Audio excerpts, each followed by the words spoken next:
Les amis, bonjour, j'espère que vous allez bien et que tout se passe pour le mieux pour vous. Alors, on va revenir sur des propos de Carlo Ancelotti aujourd'hui sur Vinicius. Les propos, j'ouvre les guillemets, Vinicius veut jouer beaucoup plus dans l'axe sur le terrain. Il sait faire la différence sur le côté, mais il veut marquer beaucoup plus de buts. Alors j'ai plein de théories sur tout ça, et vous avez aussi évoqué plein de théories sur Twitter, sur X, pardon. Vous avez X-teasé beaucoup de réponses aussi. Et déjà, je vais vous évoquer les théories que j'ai par rapport à ces propos-là. Donc déjà, comme on peut le percevoir, le Real Madrid, depuis la pré-saison, depuis l'arrivée de Bellingham, ils sont en train de jouer avec un milieu à 4. Là où ils ont toujours été habitués, un milieu à 3, 2 centraux, un défensif... soit Tchouaméni, soit Modric, comment il s'appelle, Kroos, Modric, Camavinga, Kroos, Modric, Valverde, etc., etc. Bon, aujourd'hui, il y a Bellingham, et Bellingham, c'est pas un joueur de banc. Vraiment, la capacité qu'il a sur le terrain, l'impact physique, il est capable de jouer haut, capable de jouer en bas, capable de porter, capable de marquer. Et j'ai l'impression qu'Ancelotti est en train d'essayer de plus en plus une équipe avec 4 milieux. On n'oublie pas, les gars, que cette équipe a beaucoup de milieux et peu d'attaquants actuellement. Ce qui fait que, si tu veux utiliser les points forts, qui est ton milieu actuellement, t'es obligé de mettre beaucoup de milieux. Quel est le plus grand gâchis à mettre sur le banc? Est-ce que c'est de mettre Valverde, Tchouaméni, Bellingham, ou je sais pas, par exemple, Rodrigo, qui en ce moment n'est pas en train de montrer un de ses meilleurs visages. Est-ce qu'il n'est pas en train de perdre confiance, en train de se dire, purée, ma place, elle est pas loin de... Bon, tout ça n'est que théorie, mais... Enfin, même pas théorie, juste du blabla. Là, j'ai envie d'évoquer mes théories. Ancelotti est en train de mettre un milieu de plus en plus dense. Il veut solidifier ce milieu-là, qui permet à la fois de avoir la maîtrise, impacter sur un pressing et pouvoir prendre de la place sur un terrain pour aussi, d'une certaine manière, ne plus être une équipe qui ne joue que en contre, mais plutôt une équipe qui décide de prendre de la maîtrise sur le match. Bon, on revient sur ce qui a été dit par rapport à Vinicius. Déjà, Vinicius, on lui a donné le numéro 7. Je veux dire, s'il voulait le numéro 9 était libre, il aurait pu le prendre. Vinicius veut jouer beaucoup plus dans l'axe sur le terrain. Alors il y a une petite communication là en ce moment, bizarre, je trouve ça bizarre. Vinicius, on lui donne des pénaux, Vinicius, on le laisse... Tu vois, on veut vraiment mettre Vinicius en avant, on lui donne le numéro 7, on dit que son poste restera son poste. Et après on dit que lui, il décide de ceci ou cela. Bon, moi, comment je comprends le truc? De plein de manières. Alors déjà... Ancelotti dit que Vinicius veut jouer un peu plus dans l'axe. Non pas que, même si c'est une théorie, mais j'y crois pas une seule seconde, que si Mbappé vient, il irait à gauche et Vinicius irait en pointe, et à droite il y aurait Rodrigo. Moi je pense plus au contraire qu'on est en train d'envoyer un message comme quoi ce qui est en train d'être mis en place là avec deux attaquants, on verra aussi à 1h du matin que va donner ce Real Madrid, encore une fois peut-être avec deux attaquants. Est-ce qu'on n'a pas tout simplement envie de mettre Vinicius et Mbappé en pointe? Avec le si Mbappé vient, bon, ça, pour moi il vient. Non, on verra, c'est du foot manière. Est-ce qu'on n'a pas envie aussi d'assurer ce milieu Tchouaméni, Camavinga, qui permet de rajouter un Modric, un Kroos pour une totale maîtrise et une expérience, et mettre Bellingham en titulaire? Et donc au final, ce serait Rodrigo qui pâtirait du banc avec un gros milieu capable de maîtriser, pour essayer aussi de faire face au bloc bas qui risque d'y avoir si Mbappé vient cette saison.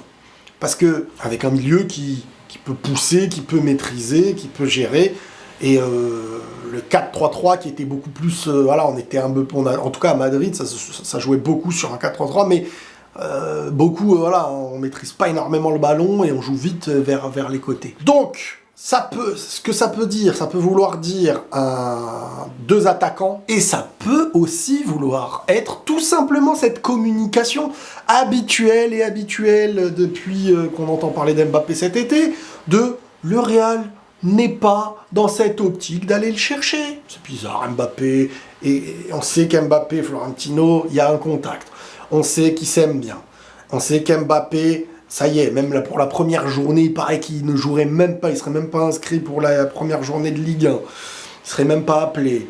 Il est dans le loft, il est pas en tournée. Et genre, il n'y a pas un petit truc entre les deux qui dirait « Bon, vas-y, je vais aller le chercher, le pauvre ». Ou lui qui dirait « J'ai quand même pas envie de gâcher ma saison ». Cette communication, elle devient de plus en plus grosse. À l'époque, oui, s'il n'y avait pas Internet, ça serait passé. Mais ça y est, maintenant, tout est étudié, tout est partagé, des médias, chacun de son côté, qui analyse, qui... On n'est plus sur... on regarde toutes juste la même chaîne, et sur la même chaîne, on a tous la même info, et voilà, quoi. Et puis, il y a des journalistes courageux, et puis il y en a qui ne font que relayer ce qui a envie d'être relayé, il y en a qui sont des porte-paroles non assumés, etc. Donc, il y a peut-être cette communication additionnée, encore une fois, à Madrid, de « On n'a pas besoin d'Mbappé. Nous, on a Vinicius qui a envie de jouer un peu plus dans l'axe. » Regardez, on joue comme ça depuis le début et tout. Et on a un tireur de pénaux, on a envie de faire de Vinicius et tout. Bon, ça, malheureusement, ça porte pas ses fruits parce que le pénaux... Tu vois, si le scénario parfait pour le Real et sa communication Mbappé, ça aurait été que le Real batte le Barça, que Vinicius marque son penalty. On aurait été dans une optique de regarder, on a déjà offensivement, on n'a pas besoin d'attaquants, on a déjà battu le grand Barça. Enfin, le grand Barça...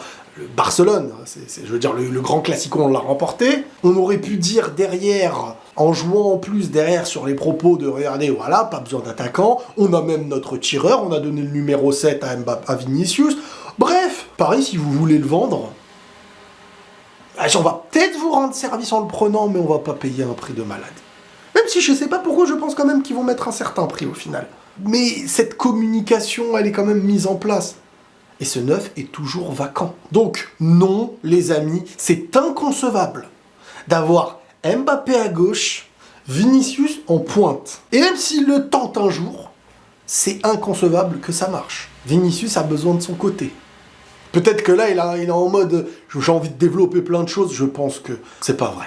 Voilà, je vous le dis honnêtement, je pense pas que Vini va prendre les pénaux en mode numéro 1. Je pense pas que Vini jouera dans l'axe. Les gars, ils savent mieux que nous, ils les voient plus que nous, ils savent ce qui fonctionne, ce qui ne fonctionne pas, mais surtout, c'est des grands professionnels, et surtout dans la communication. On en reparle de toute manière, hein, ça y est, c'est les dernières semaines. En plus, il y a la Ligue 1 qui va commencer. Alors, est-ce que il va y avoir une com qui va aller plus loin que prévu, c'est-à-dire un Mbappé, parce que je vais aller plus loin, vas-y, je vais aller plus loin, ça va se transformer pas loin d'un Mbappé. Les gars, moi, est-ce que vous y croyez sérieusement que Paris, si Mbappé ne part pas gratuit, si Mbappé ne part pas sur un transfert payant, Paris est en crise, Paris, alors qu'ils donnent des salaires de fou, ils recrutent à des prix de fou, ils avaient Neymar, Messi, Mbappé, c'était pas prévu que tout le monde s'en aille, bref, il y avait de l'argent qui était là, qui aurait été mis, quoi qu'il arrive, et genre que leur santé ne dépend que de Mbappé. Moi, je pense que tout ça,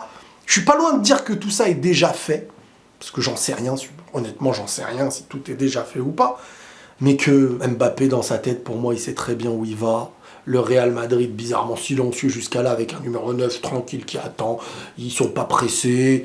Genre, ils vont risquer tout ça. Ils vont abandonner la piste Kane, etc. Silencieusement, sans problème. Ils vont se risquer à une saison sans numéro 9. Ils vont.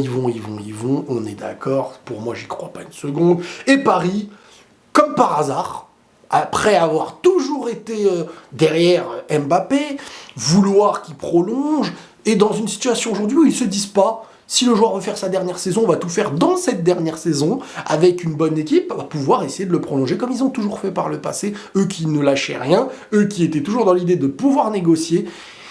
Ils auraient tenté pour moi, et je pense même qu'Mbappé n'envisage même pas cette dernière saison avec Paris, mais que tout ça va être mis en place et que c'est une communication. C'est mon idée, hein, j'ai le droit d'avoir mon idée. On verra. Les amis, prenez tous soin de vous et la paix sur vous.